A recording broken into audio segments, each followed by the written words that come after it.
딸기. 과일이 아닙니다. 정확히는 식물학적으로 가짜 과일이라고 보는데 겉에 박혀있는 씨처럼 보이는 것들이 진짜 열매입니다. 우리가 먹는 빨간 부분은 열매가 아니라 꽃받침이 부풀어 오른 겁니다. 딸기를 먹는다고 생각했는데 사실 꽃을 먹고 있었던 겁니다. 그런데 이 특이한 과일의 역사는 더 흥미롭습니다. 지금 우리가 먹는 딸기는 사실 200년 정도밖에 안 됐습니다. 18세기 프랑스에서 북미산 딸기와 남미산 딸기를 교배하면서 지금의 딸기가 탄생했는데 유럽 사람이 두 대륙의 딸기를 합쳐 완전히 새로운 과일을 만든 겁니다. 그 전까지 딸기는 지금보다 훨씬 작고 시고 향이 강했습니다. 그리고 한국에서 딸기 산업이 시작된 건 일제강 전기였는데 일본이 들여온 품종으로 시작됐습니다. 오랫동안 한국 딸기 시장은 일본 품종에 의존했고 그게 바뀐 건 2000년대 이후입니다. 딸기는 품종에 따라 완전히 다른 과일이 됩니다. 서량. 한국 딸기의 기준입니다. 마트에서 보는 딸기의 대부분이 서량입니다. 국내 재배 면적 1위 품종이며 2005년에 개발됐습니다. 그런데 이 딸기가 탄생한 배경이 중요합니다. 2000년대 초까지 한국 딸기 시장의 대부분은 일제감정기 때 들여온 일본 품종이었습니다. 그래서 농가들은 일본에 로열티를 내야 했고 딸기를 팔아도 수익 일부가 일본으로 빠져나가서 농가들이 부담스러워했습니다. 그래서 국가 차원에서 한국 품종 개발에 나섰으며 그 결과 2000년대 만들어진 서량입니다. 지금은 한국 딸기 시장의 80% 이상을 차지하는데 로열티 문제를 해결한 것을 넘어 수출까지 하는 품종이 됐습니다. 맛은 달고 부드럽기 때문에 산미가 거의 없어서 누구나 좋아합니다. 단점도 명확한데 과육이 너무 부드러워서 잘 뭉개질 뿐더러 당도는 높지만 향이 상대적으로 약한 편입니다. 달지만 향은 은은한 딸기이며 대중성 하나로 정상에 오른 품종입니다. 금실. 프리미엄 딸기입니다. 서량 이후를 노리고 개발된 품종이며 서량과 다르게 당도가 매우 높습니다. 같은 조건에서도 키워도 서량보다 더 달게 측정되고 서량보다 더 단단합니다. 이게 중요한데 서량의 가장 큰 단점이 잘 뭉개진다는 것이었고 금실은 그 단점을 정면으로 공략했습니다. 금실은 단단하기 때문에 유통에 강한 편이며 그래서 수출용으로도 많이 쓰입니다. 색도 진하고 광택이 강하기 때문에 외형부터 고급스럽습니다. 금실은 맛만 고려한 품종이 아닙니다. 맛, 유통, 외형 세 가지를 동시에 설계한 딸기이기 때문에 과일이자 기획상품입니다. 죽향. 균형형 딸기입니다. 단맛과 산미가 공존하는데 서량이 달기만 하다면 죽향은 단맛 뒤에 은은한 산미가 따라오는 편입니다. 그래서 더 입체적인 맛이 나는 편이고 딸기 본연의 맛에 가장 가깝다는 평가를 받습니다. 과육도 단단해서 씹는 식감이 좋은 편인데 대중성은 낮습니다.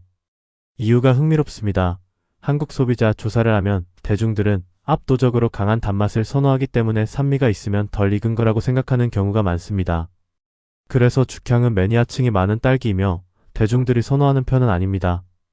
딸기를 많이 먹어본 사람일수록 죽향을 높게 평가합니다. 소비자 취향이 품종의 운명을 결정한 겁니다. 아리앙. 고급 수출용 딸기입니다.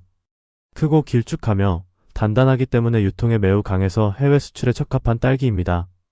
맛도 단맛이 강하면서 향도 선명합니다. 그런데 아리앙에는 재밌는 사실이 있는데 해외에서는 한국과 다르게 한국 프리미엄 딸기 이미지로 팔립니다.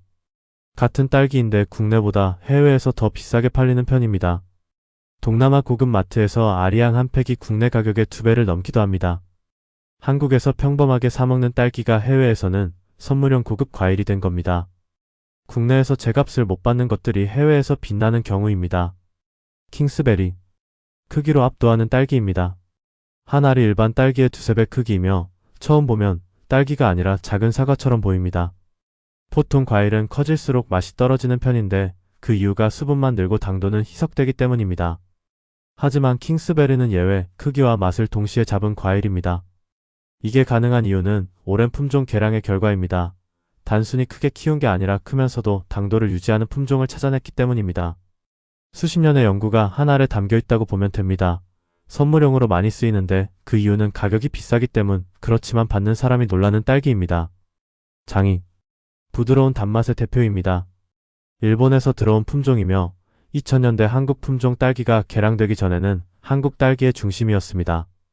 식감이 매우 부드러운 편이며 그렇기 때문에 입에 넣으면 바로 녹습니다. 그래서 디저트용으로 많이 쓰였고 특히 케이크용 딸기로 유명했습니다. 그런데 장이 딸기에는 결정적인 단점이 있었습니다. 너무 약했기 때문에 조금만 눌려도 상했고, 그렇기 때문에 유통 과정에서 절반이 버려진다는 이야기도 있었습니다. 그래서 우리나라가 개량한 조금 단단한 서량으로 빠르게 대체됐습니다. 장이의 몰락은 맛보다 유통이 중요하다는 현실을 보여줍니다. 아무리 맛있어도 마트에 멀쩡하게 도착하지 못하면 살아남을 수 없다는 이야기입니다. 지금은 서량이 기본 딸기가 되면서 장이 딸기는 과거의 인기 품종으로 남게 됐습니다. 만년설 흰 딸기입니다. 겉이 하얗고 씨는 빨갛습니다. 그래서 처음 보면 덜 익은 거라고 생각합니다. 하지만 완전히 익은 상태이며 색이 다른 품종일 뿐입니다. 일반 딸기보다 산미가 낮고 은은한 단맛이 나며 파인애플 같은 향이 납니다. 이게 핵심입니다. 빨간 딸기에서는 나오지 않는 향이 만년설 딸기에는 나오기 때문입니다. 우리에게 생소한 흰 딸기의 비밀은 색소에 있습니다. 일반 딸기가 빨간 이유는 안토시아닌이라는 색소 때문인데 흰 딸기는 이 색소를 만들지 못하기 때문에 딸기가 하얗게 만들어집니다. 대신 그 에너지가 향과 당도로 전환되기 때문에 다른 딸기와는 다르게 파인애플 향이 나오게 됩니다. 만년설은 키우기 어려워서 생산량이 적기 때문에 가격이 매우 높습니다. 그래서 고급 디저트에서 사용됩니다. 빨간 딸기가 당연하다고 생각했는데 흰 딸기가 오히려 더 원형에 가깝다는 주장도 있습니다. 산딸기. 딸기의 원형입니다. 우리가 먹는 딸기와 다르며 크기가 매우 작은 편인데 하지만 향이 압도적입니다. 한 알의 향이 농축돼 있는 편이고 지금 우리가 먹는 딸기는 이 산딸기를 수백 년에 걸쳐 개량한 결과라고 생각하면 됩니다. 그 산딸기를 더 크게 더 달게 더 오래 보관되게 그렇게 바꾸는 과정에서 향은 점점 약해졌습니다. 크기를 키우면서 잃어버린 것이 있는 겁니다.